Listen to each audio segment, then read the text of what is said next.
Welcome friends. আজকের ভিডিওতে দেখাবো কিভাবে আধারে ডকুমেন্ট আপলোড করতে হবে। আধারে ডকুমেন্ট আপলোডটা সরকার ম্যান্ডেটরি করে দিয়েছে এবং ফ্রি অফ কস্ট করেছে, তাই আমি দেখাচ্ছি। তোমরা অবশ্যই ফলো করে নেবে, তাহলে নিজে থেকেই তোমরা আধারে ডকুমেন্ট আপলোড করে নিতে পারবে। ভিডিওটা শেষ পর্যন্ত দেখবে এবং ভালো লাগলে লাইভ সাবস্ক্রাইব করে নিবে। তাহলে আমি প্রথমে গুগলের পেজ খুলে নিলাম। গুগলের পেজেই আমি লিখব মাই আধার।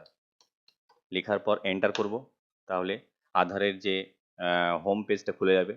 এইখানেই অপশান আছে বাঁদিকে document update, click here two upload your proof of identity and proof of address. দুটো ডকুমেন্ট আপলোড করতে হবে, একটা আইডেন্টিটির জন্য, একটা অ্যাড্রেসের জন্য। কি ডকুমেন্ট আমি পরে বলছি।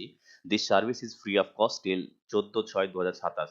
14/6/2027 পর্যন্ত ফ্রি অফ কস্ট আছে, তবে আমি ডকুমেন্ট আপলোড করেই আমার কমপ্লিট থাকবে। তারপরে এই পেজ চলে আসবে, upload documents in support of identity address field টিলাতো ক্লিক টু সাবমিট। নিচে দেখাচ্ছে ক্লিক টু সাবমিট, আমি এই অপশানে ক্লিক করব। নেক্সটে আমার পেজ খুলে যাবে, log in to Aadhaar via OTP. যার ডকুমেন্ট আপলোড করবে তার আধার নম্বর দিতে হবে, ক্যাপচা দিতে হবে, তারপরে লগ ইন ওটিপি করতে হবে। সেই রেজিস্টার্ড মোবাইল নাম্বার একটা ওটিপি যাবে। তো আমি এখানে ক্যাপচাটা দিয়ে দিই।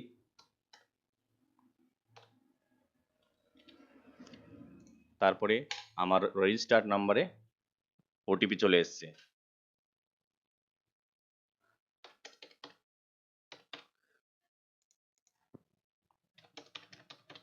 ওটিপি দিয়ে দিলাম, লগ ইন করলাম, আমার এখানে পেজ খুলে গেছে। দেখো লেখা আছে গাইডলাইন ফর আপলোডিং ডকুমেন্টস। দুটো গাইডলাইন্স আছে।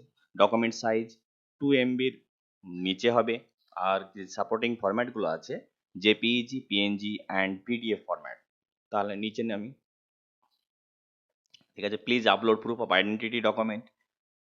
সেখানে একটা বেশ কিছু ডকুমেন্ট আছে, সেখান থেকে আমি সিলেক্ট করে নিব কোনটা আমি আমি আপলোড করব। তো প্রথমে আমি নিচে দেখছি একটা রেশন কার্ড আছে, ration card PDS photograph, e ration card আছে। এখানে পেনশনার হলে পেনশনার, ম্যারেজ সার্টিফিকেট, মার্কশিট বা সার্টিফিকেট আছে বোর্ড থেকে যেটা পাওয়া যায়, এডুকেশনাল যে certificate, Kisan book, photo passbook, Indian passport, driving licence, voter identity card, e voter হলেও চলবে। তাহলে আমি এখানে ড্রাইভিং লাইসেন্স দেবো। ড্রাইভিং লাইসেন্স থেকে তারপরে select supporting document. Driving licence আমি আগে থেকে স্ক্যান করে রেখেছি, সেই ড্রাইভিং লাইসেন্স সিলেক্ট করে নিলাম। আমার এটা হয়ে গেল। নেক্সটে আছে please upload proof of address document. এখানে সিলেক্ট করলাম, সিলেক্ট করার পরে আমি এখানে রেশন কার্ড করব। ই রেশন কার্ড, এই অপশানে ration card, PDS photograph card অথবা ই রেশন কার্ড আমি এখানে সিলেক্ট করলাম। সিলেক্ট করার পরে আবার একই same process, select supporting document, তারপরে ক্লিক টু আপলোড। আমি এখান থেকে ই রেশন কার্ডটা সিলেক্ট করে নিলাম, 100% হয়ে গেল। তারপরে একটা চেক বক্স আছে, ক্লিক করে দিলাম। এখানে কনসেন্ট নিয়ে নিচ্ছে, I hereby give my consent and that information documents provided uploaded by me may be subjected to verification at any stage by the government. যদি ডকুমেন্টগুলো দিলাম সেগুলো যেন ফেক না হয়, অরিজিনাল হয়, তাই গভর্নমেন্ট যে কোনো টাইমে ভেরিফাই করতে পারে, এইটাই লেখা আছে এখানে। তারপরে আমি নেক্সটে ক্লিক করব। তারপরে চলে আসে please confirm your demographic details in the documents exactly matches with your demographic details in Aadhaar. Okay করে দেবো।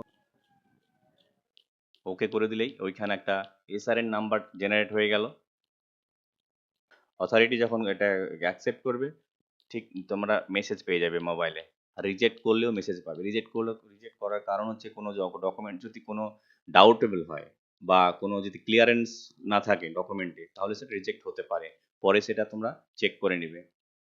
ধন্যবাদ।